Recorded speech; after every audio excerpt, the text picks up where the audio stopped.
몸집은 작지만 개미는 식물들에게 무시무시한 존재입니다. 하늘을 뚫을 듯한 거대한 나무도 개미 앞에서 속수무책이지요. 대낮에도 어두컴컴한 정글속, 이곳 아마존의 열대우림에서 일대 장관이 펼쳐집니다. 바로 잎사귀를 이고 가는 잎군 개미들의 행렬이지요.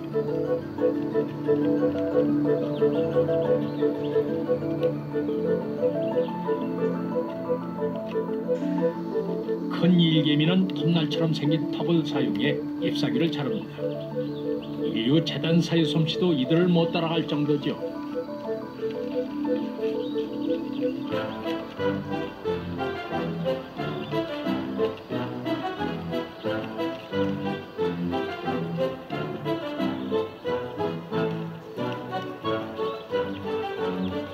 초원을 휩쓸어 먹어치우는 아프리카 코끼리들의 식욕도 개미들에 비하면 아무것도 아닙니다. 잎군 개미가 덤벼들었어 이 나무도 며칠 후면 벌거숭이가 될 겁니다. 개미들은 저보다 더 큰 잎사귀를 물고 집으로 갑니다. 이 행렬은 때로 수백 미터에 달합니다. 사실 잎군 개미는 지구상 최초의 농사꾼으로 더 유명합니다.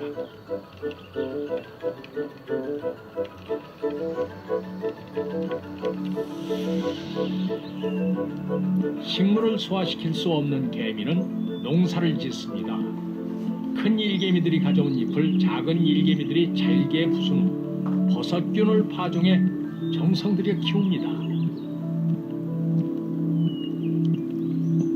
단백질과 당분이 풍부한 균 사체는 개미들의 먹이가 됩니다. 무려 5천만 년 동안 이어온 잎군 개미들의 생활 방식이지요. 매년 새로 자란 잎의 5분의 1을 먹어치우는 약탈자들과 다 빼앗기고 죽음을 맞는 나무들. 이것이 끝일까요?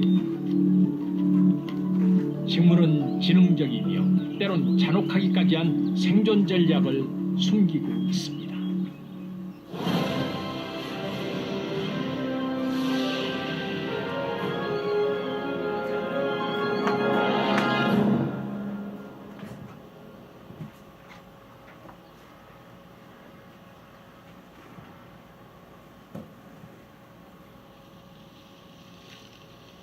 보르네오 섬의 열대우림. 이곳엔 독특한 식습관을 가진 식물이 살고 있습니다. 네펜데스란 이름의 식충식물입니다.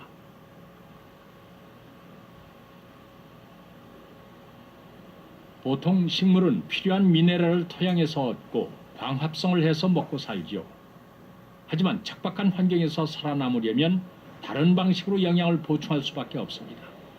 식충식물이 선택한 방식은 사냥입니다. 네펜데스의 주머니, 즉 포충낭은 잎 끝에서 시작됩니다. 덩굴선 끝이 부풀며 주머니 모양으로 자라는 것이죠.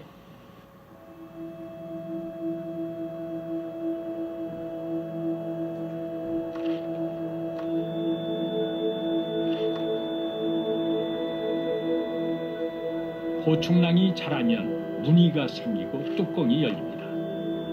주머니가 완성되기까지 보름에서 한 달이 걸립니다. 뚜껑은 빗물이 들어가는 것을 막고 곤충과 벌레를 유혹하기 위해 통입구에선 꿀을 분비합니다.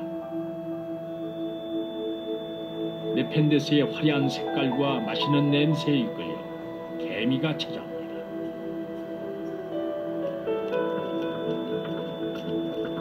주머니 입구에 개미가 좋아하는 꿀과 양분이 잔뜩 묻어 있습니다.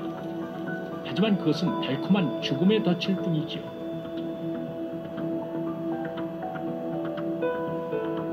입구는 동그랗게 말려 있는 데다 꿀이 있어 쉽게 미끄러집니다. 일단 빠지면 내부의 미끄러운 벽 때문에 탈출은 불가능합니다.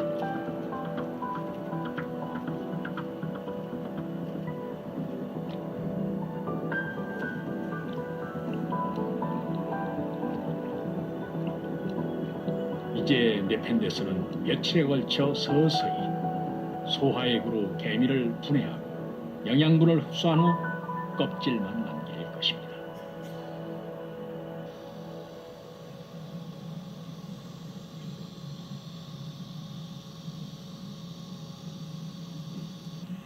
식충식물의 사냥술은 놀라울 만큼 영리하고 또 빠릅니다. 물속에 사는 통발은 세상에서 가장 빠른 식물입니다. 통발은 물에 떠다니며 살아갑니다. 토양에 비해 양분이 부족한 물속에 살기 때문에 따로 영양 보충이 필요하죠.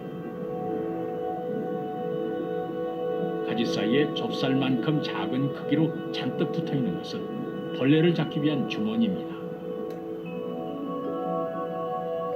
뿌리 대신 이 주머니로 사냥을 해 양분을 얻는 것이지요.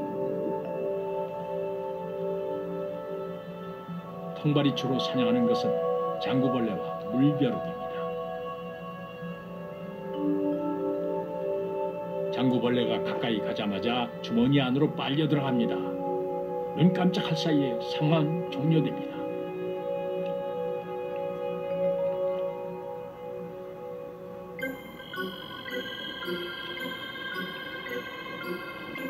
자세히 보면 통발의 주머니엔 촉수가 나 있습니다.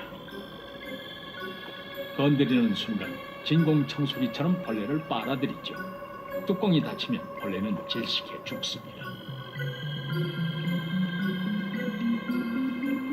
얼마나 빠른지 1초에 천장을 찍는 고속 촬영을 시도해 봅니다. 촉수를 건드리자 물과 벌레가 같이 휩쓸려 들어갑니다. 통발의 사냥은 순식간입니다. 대체 식물은 언제부터 이런 전략과 기술을 갖게 된 것일까요?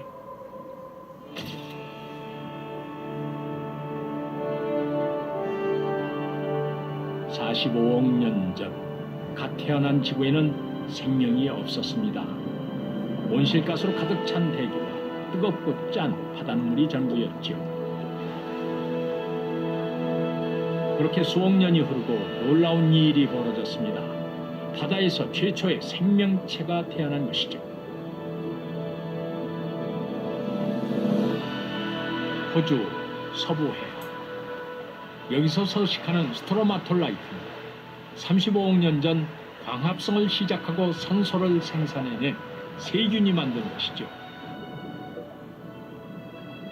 작은 세균에서 이끼로 식물은 영역을 확대해 갑니다.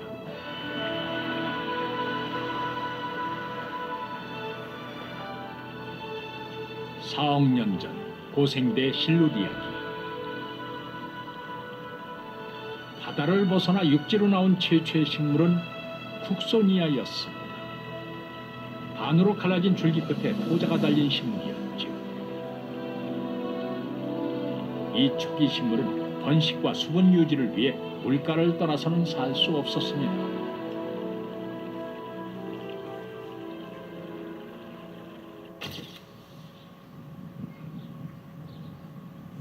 바다에서 육지로 올라온 육상식물의 조상은 과연 어떤 모양일까요? 제주도 남부 해안가.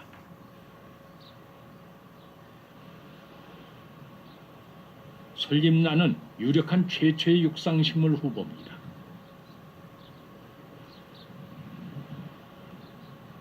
솔잎나는 잎도 뿌리도 없습니다.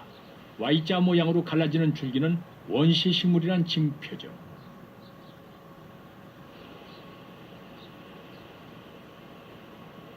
잎 대신 줄기로 광합성을 해야 하니 그다지 효율적이지 못합니다. 번식도 포자를 이용합니다.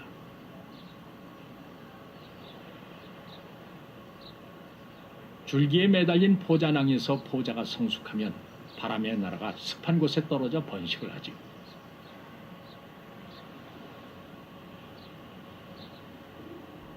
육지로 올라온 식물들은 약점을 놀라운 혁신으로 극복해냈습니다.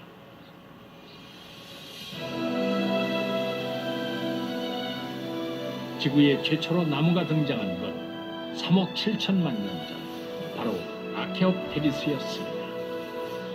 커다란 기둥과 쭉 뻗은 가지, 이따운 잎을 가진 나무로 깃털 모양의 잎사귀 때문에 먼 옛날의 날개란 뜻의 이름을 얻었습니다.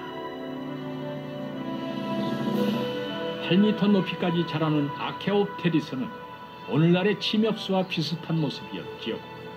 이 나무는 당시 널리 번성해 황량했던 지구에 처음으로 숲을 만들었습니다.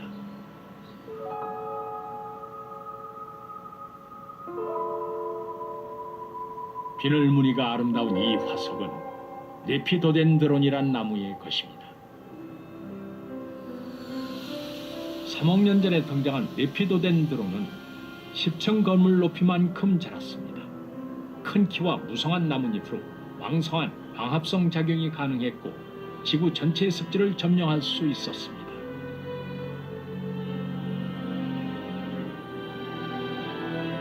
당시 대기는 나무가 뿜어낸 산소로 넘쳐났습니다. 곤충도 거대했죠. 지구상 최대 곤충이었던 메가네우라는 날개 폭이 무려 70cm나 됐습니다. 식물이 번성하며 지구 생태계는 풍성해졌습니다.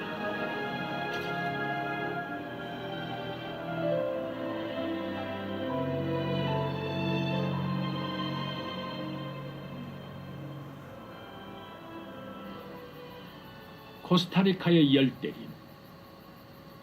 열대식물학의 대가인 미국 펜실베이니아대 댄 젠슨 교수는 평생 식물과 곤충의 공생에 대해 연구해 왔습니다. As you can see, there's one stinging me there, trying to. 그중 하나가 바로 쇳불 아카시아와 개미의 공생입니다.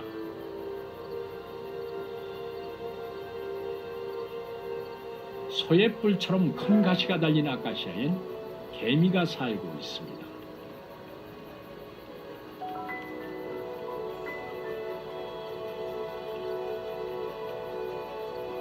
개미는 아카시아의 꿀샘이 제공하는 단물을 먹습니다. 화수분처럼 먹고 먹어도 바닥나지 않지요. 사실 이 단물은 공짜가 아닙니다. 개미에게 지불하는 일종의 대가죠.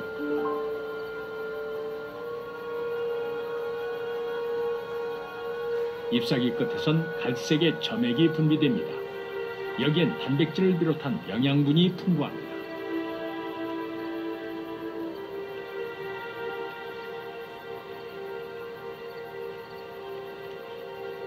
개미들은 굳이 곤충을 잡아먹지 않아도 아카시아가 주는 먹이만으로도 살아갈 수 있습니다.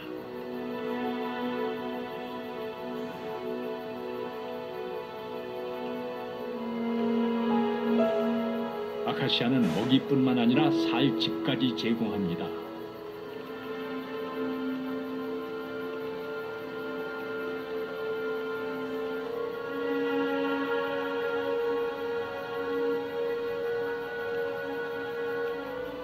비어있는 가시 내부는 개미들이 살아가며 안전하게 알을 낳아 키울 수 있는 보금자리죠.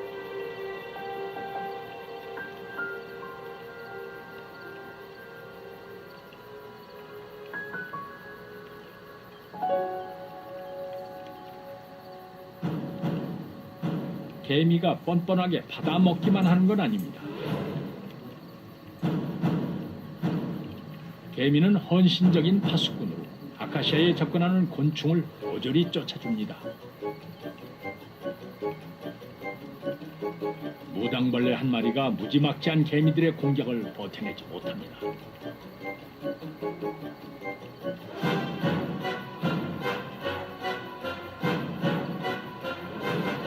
맛있는 꿀과 싱싱한 잎사귀 때문에 아카시아는 초식동물과 곤충들의 표적이 됩니다.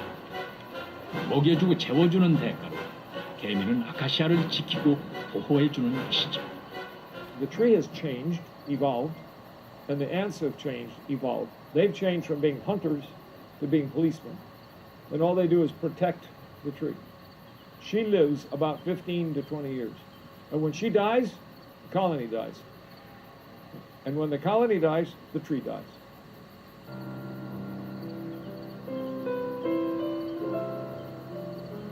개미를 이용하긴 하지만 아카시아 역시 개미 없인 생존이 어렵습니다.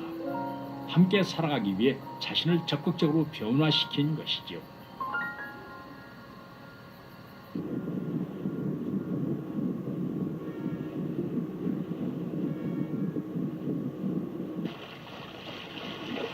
평화로운 동반자 관계만 있는 건 아닙니다.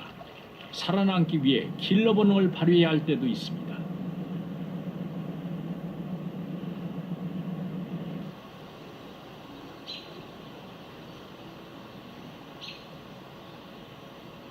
우거진 열대 우림에선 땅에 햇빛이 잘 비치지 않기 때문에 식물들은 더 높이 올라가기 위해 경쟁해야 합니다.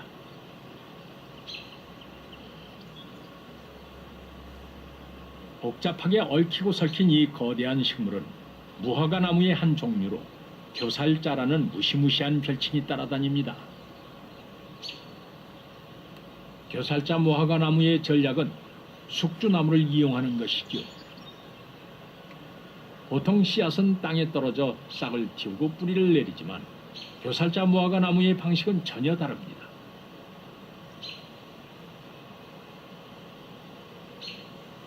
새가 열매를 먹고 떨어뜨린 작은 무화과 씨앗은 땅이 아니라 숙주나무의 줄기에서 양분과 습기를 빼앗아 싹을 틔웁니다. 그리고 뿌리와 줄기를 아래로 뻗으며 천천히 숙주나무를 목졸라 죽입니다.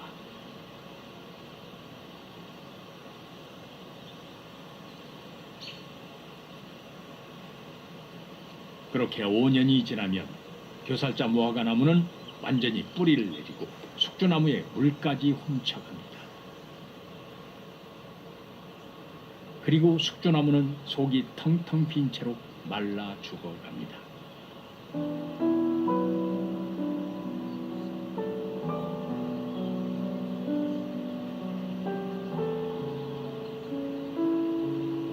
숙주를 희생시키고 교살자 무화과 나무는 햇빛을 향해 위로 자랍니다.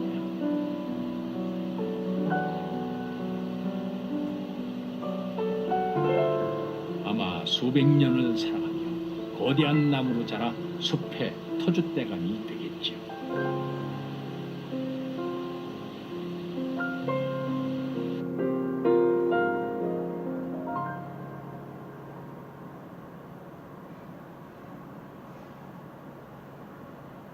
지구에서 살아가는 수많은 곤충과 새들은 식물의 열매와 씨앗을 먹고 살아갑니다.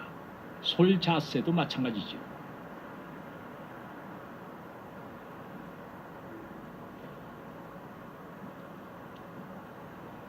솔자새는 솔방울을 쪼개서 촘촘히 박혀있는 씨앗을 꺼내 먹습니다. 특별할 게 없는 풍경이지만 여기엔 식물의 역사에서 가장 중요한 변화가 담겨 있습니다. 바로 씨앗의 등장이죠.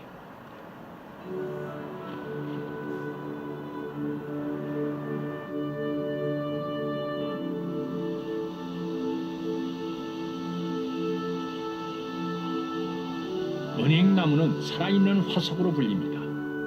공룡이 살았던 쥐라기 시대부터 살았기 때문이죠.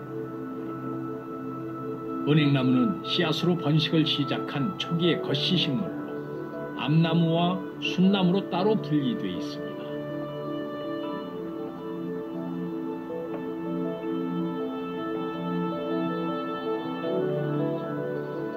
씨앗을 만들어 후손을 번식시키기 위해선 수분이란 과정이 필요합니다.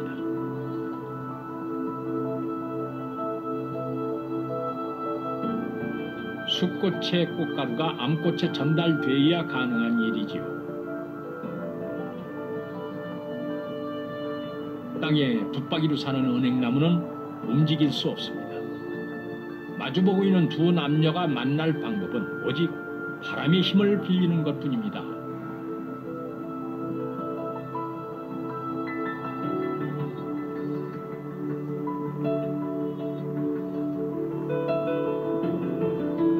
숫나무의 꽃가루는 바람에 실려 암나무의 꽃에 수정이 됩니다.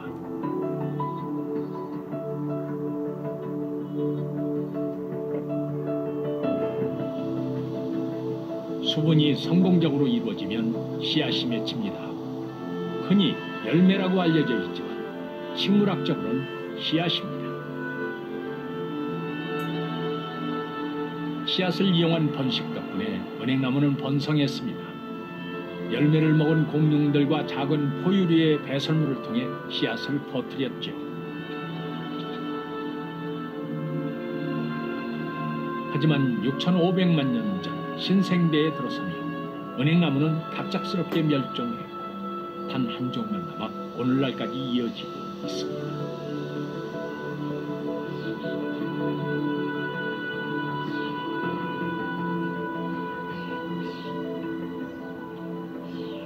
은행나무의 퇴장과 함께 번식에 더 유리한 식물이 등장했습니다. 바로 꽃을 피우는 속씨 식물이었죠. 잎보다 꽃이 먼저 피는 목련은 가장 원시적인 속씨 식물의 특징을 고스란히 간직하고 있습니다.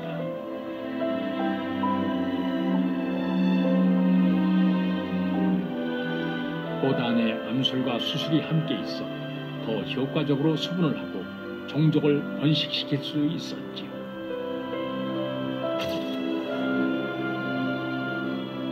지구상에서 가장 오래된 꽃은 이 아케프룩투스입니다. 1억 2천만 년 전에 지층에서 발견된 꽃 화석이죠.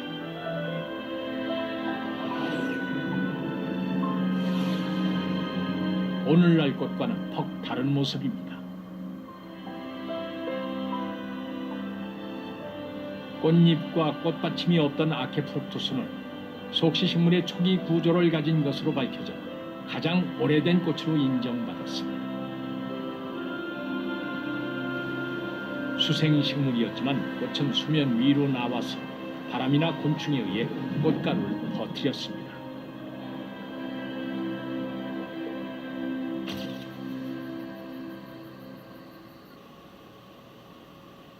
꽃의 화려한 색깔과 냄새, 아름다운 모양은 오로지 종족을 보존하기 위해 식물이 만들어낸 장치입니다.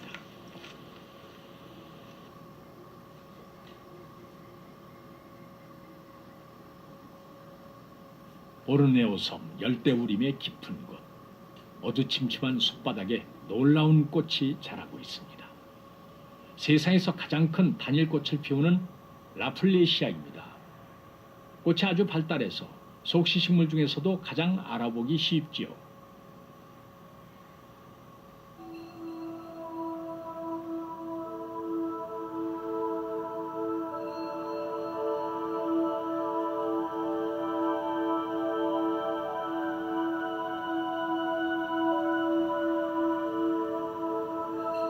라플레시아는 지름이 1m에 달하고 무게는 10kg이 넘습니다.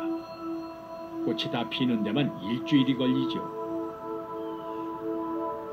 살아가는 방식은 영악합니다. 줄기나 잎이 없는 이 꽃은 주변의 덩굴식물의 기생에 양분을 섭취하고 꽃을 피웁니다. 라플레시아는 3일에서 일주일 꽃을 피우는데 그 안에 종족번식이란 임무를 완수해야 합니다. 라플레시아는 생선이 썩는 듯한 지독한 냄새를 피워서 시체꽃이라는 별명이 붙었죠. 이 냄새는 썩은 물질을 찾아다니는 파리를 유인하기 위한 것입니다.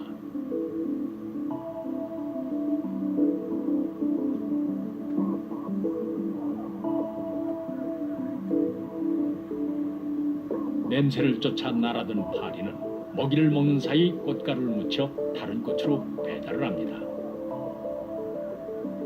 파리의 도움이 없다면 세상에서 가장 큰 꽃은 없었을 것입니다.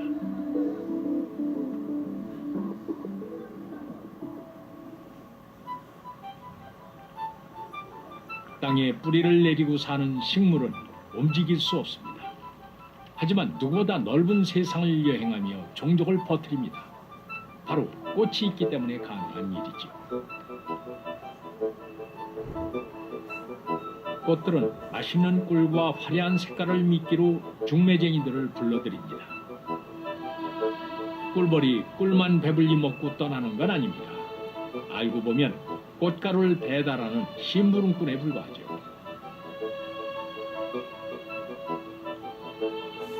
꽃들은 꿀벌이 먹이를 더 잘 찾을 수 있도록 꿀 안내선을 개발했습니다.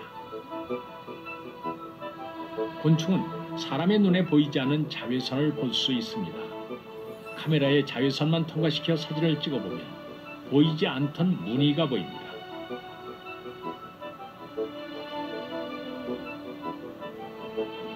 꽃잎은 자외선을 반사해 밝게 보이는 반면 자외선을 흡수한 중심부는 까맣게 보입니다.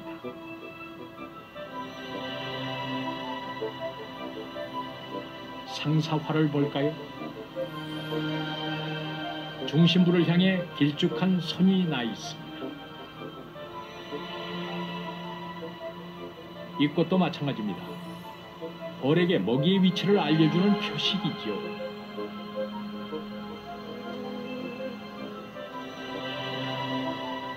약 200여 종의 꽃을 찍었을 때 40%의 꽃에서 안내선이 보인다고 합니다.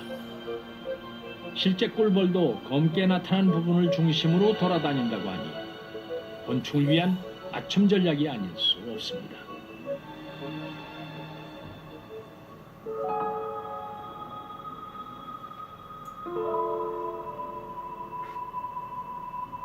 곤충을 유혹하기 위해서라면 위장전술도 불사합니다. 산수국이 그 대표 주자죠. 큰 꽃잎은 헛꽃, 즉 가짜꽃입니다. 벌과 나비를 유인하기 위한 위장용이죠. 중간에 모인 작은 것들이 진짜 꽃입니다. 헛꽃을 보고 온 곤충은 허탕을 치겠지만 이 위장 기술이 없었다면 산수국은 생명을 이어갈 수 없었을 것입니다.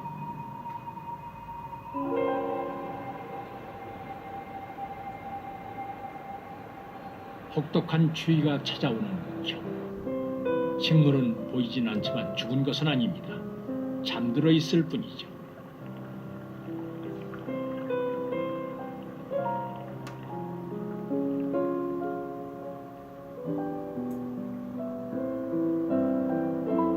이른 봄, 줄기가 올라오며 깽깽이 풀의 꽃이 피어납니다. 잎사귀보다 먼저죠. 흙에 씨를 뿌린 지 3년이 돼야 꽃을 피우는 깽깽이 풀은 번식력이 그다지 왕성한 편이 아닙니다.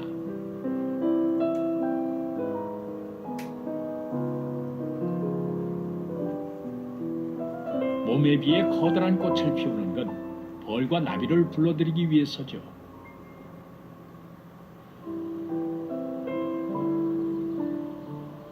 수분을 마치면 제 역할을 다한 꽃들은 시들고 씨방이 자라 씨앗을 맺습니다. 봉우리엔 씨앗으로 가득 차 있습니다. 7, 8월이 되면 씨앗은 잘리고 밖으로 나올 준비를 합니다.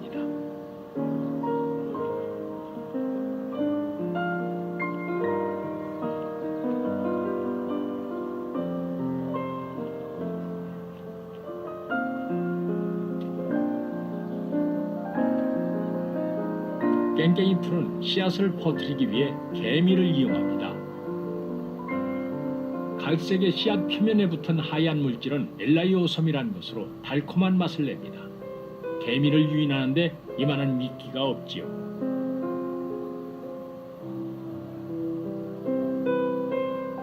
깽깽이 풀이란 이름은 개미의 동선을 따라 깽깽이 뛰임을 하는 것처럼 줄지어 피기 때문에 생겼다고 합니다. 씨앗에 붙은 물질은 분리가 안 돼서 개미들은 씨앗채 물고 가지요.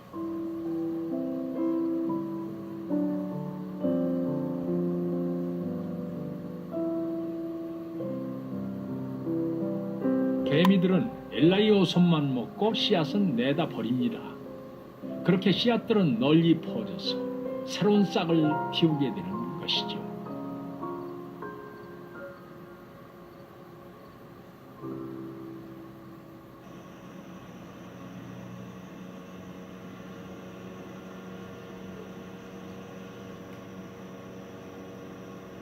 열대 지역에는 식물 중 유일하게 새끼를 낳는 나무가 있습니다. 바로 맹그로브입니다. 가지에 주렁주렁 매달린 것들은 맹그로브의 새끼입니다. 강과 바다가 만나는 곳에서 사는 이 맹그로브종은 척박한 환경에서도 씨앗이 살아남을 수 있도록 기발한 전략을 구사합니다. 이 맹그로브는 씨앗이 생기면 바로 떨어뜨리지 않습니다.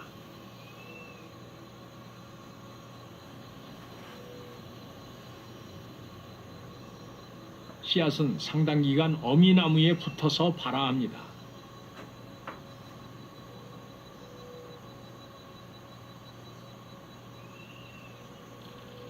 이렇게 거꾸로 매달린 채 길게 싹을 내려 새끼나무가 되면 독립할 준비를 하지요.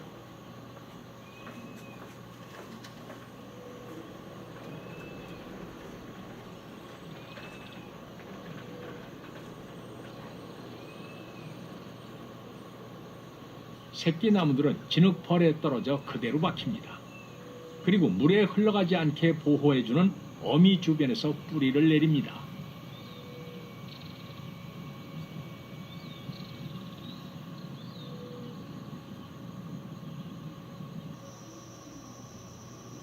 밀물과 썰물이 교차하는 곳에서 살아가며 다음 세대를 이어가는 맹그로브만의 생존 전략이지요.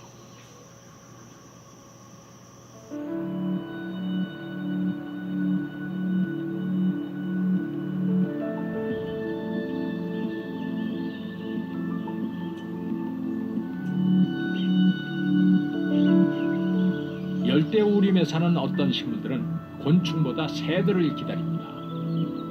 꽃가루 반지를 위한 중매쟁이 역할을 해주기 때문이죠.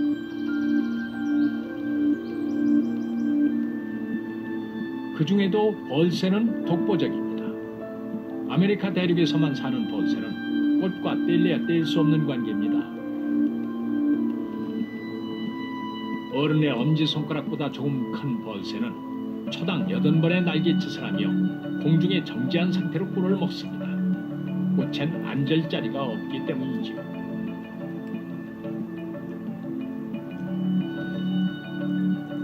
엄청난 활동량 때문에 하루 종일 꿀을 먹어야 간신히 생존합니다.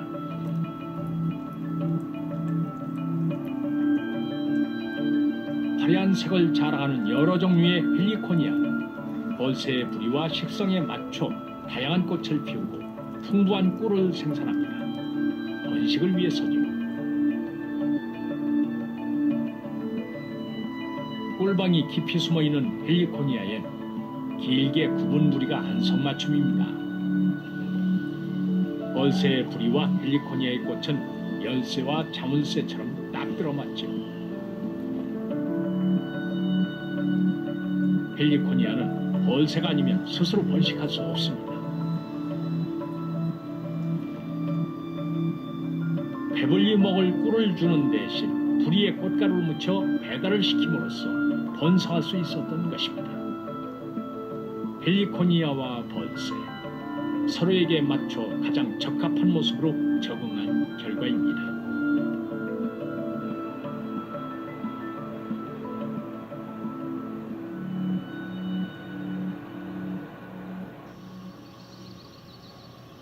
식물은 정확하게 주변 환경을 인식하고 활용하는 지능적인 존재입니다.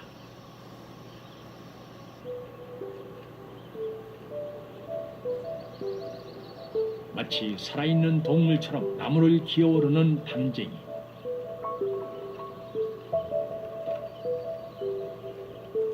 사람의 손처럼 움직이는 건 덩굴손입니다.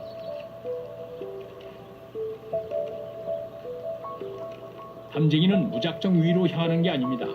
주변을 탐색하면서 적당한 햇빛과 그늘, 그리고 습기를 찾아 줄기를 뻗어갑니다.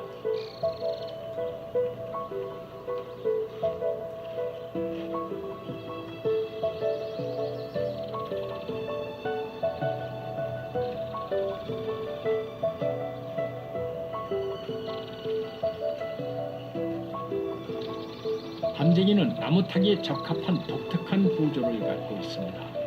그 비밀은 덩굴손의 흙반에 숨어 있지.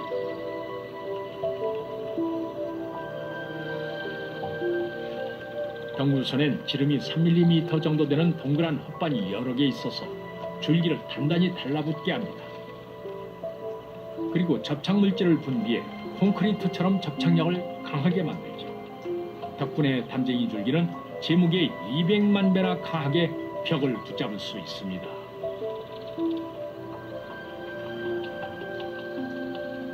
담쟁이는 이처럼 지능적인 전략을 무기로 가고 싶은 곳으로 원하는 만큼 줄기를 뻗을 수 있습니다.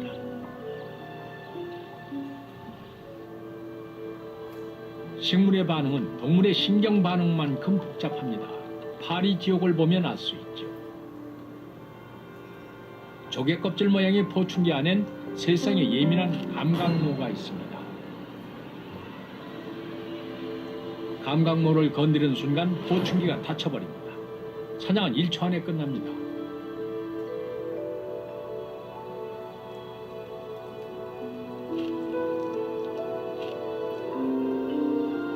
저항을 해봐야 소용없습니다.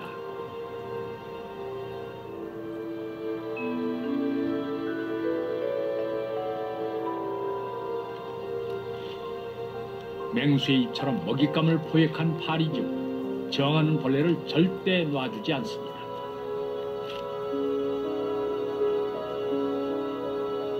덫을 동물의 위처럼 만든 뒤 소화 효소를 분비하고 1, 2주에 걸쳐 소화시키지요.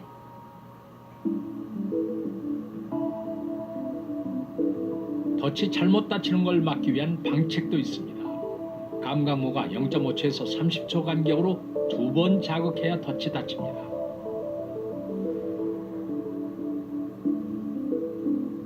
곤충이 잡히지 않았을 땐 몇 시간 후 다시 열리지요. 곤충을 잡은 포충기는 서너 번 재활용된 뒤 시들게 됩니다.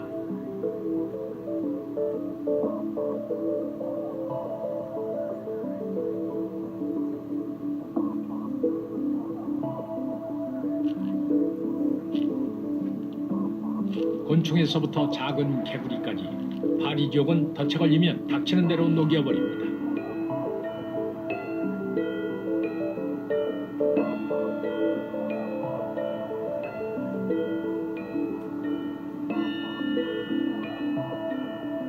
잔혹해 보이지만 이 또한 식물이 살아가는 방식인 것이지요.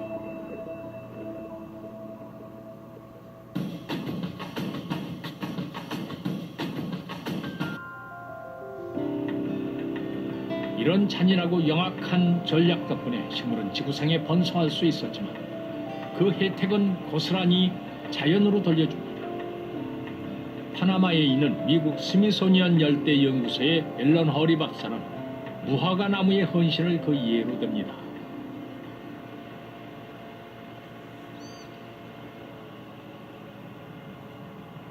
여기서 무화과 나무는 생명의 나무라 불립니다. 1년 내내 열매를 맺어 숲에 사는 온갖 동물을 먹여 살리기 때문이죠.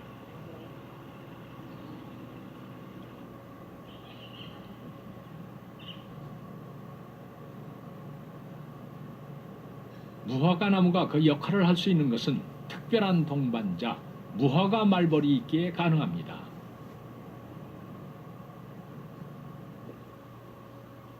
I'll show you right here. 1mm가 채 안 되는 무화과 말벌은 열매를 뚫고 들어가 알을 낳습니다. The wasp would crawl inside one of these things. The scientific name is Syconium. 열매 안에 작은 꽃들이 있어서 무화과 말벌을 위한 훌륭한 육아방이 됩니다. 무화과의 영양분을 먹고 보호를 받으며 자란 알에서 수컷이 먼저 부화합니다.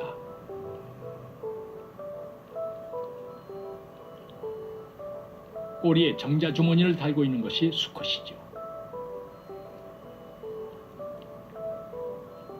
수컷은 깨어나자마자 부지런히 암컷이든 알을 찾아다닙니다. 짝짓기를 위해서죠. 수컷은 암컷이 부화하기 전에 수정을 시킬 수 있습니다. 암컷 주머니를 찾아낸 수컷은 뚜껑을 따고 들어가 짝짓기를 합니다. 알에서 깨어난 암컷에겐 반드시 완수해야 할 임무가 있습니다. 그동안 알을 품어준 무화과의 진 빚을 갚고 또 알을 낳아 후손을 남겨야 하지요. 날개가 달린 암컷은 꽃가루를 열심히 긁어 모아 가슴 주머니에 잘 담습니다. 떠날 채비를 하는 것이죠. 제 어미가 그랬던 것처럼 막 태어난 암컷도 그 오랜 전통을 이어나갑니다.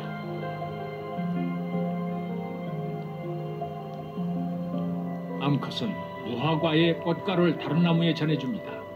바로 그것이 나무가 그동안 무화과 말벌을 품어준 이유입니다. 꽃가루 바지는 오직 암컷에게 달려있지요.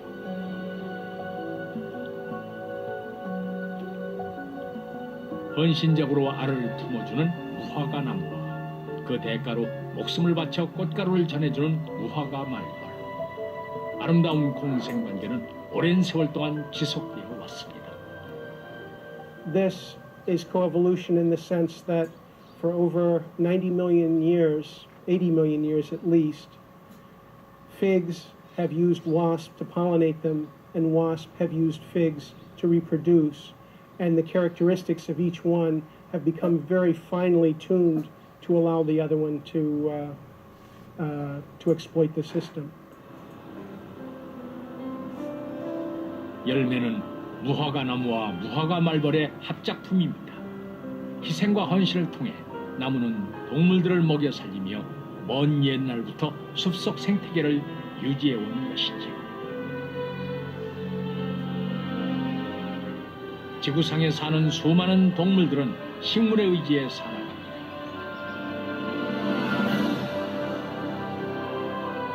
끊임없이 도전하고 적응하며 불모의 지구에 생명을 품고 키운 것은 식물이었습니다. But if plants had not moved out of water onto the land, we wouldn't have any terrestrial ecosystems today. Plants are absolutely fundamental. They are the energetic foundation on which all of our terrestrial ecosystems are built. Without plants, there would have been no insects. Without plants, there would have been no land vertebrates.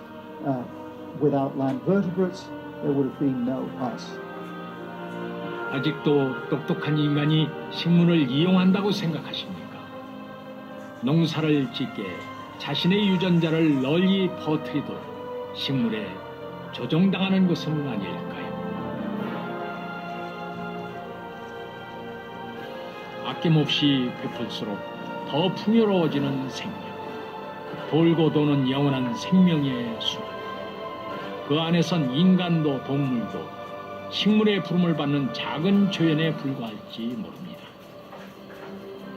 식물이야말로 숨어있는 진정한 주인공인 것이지요.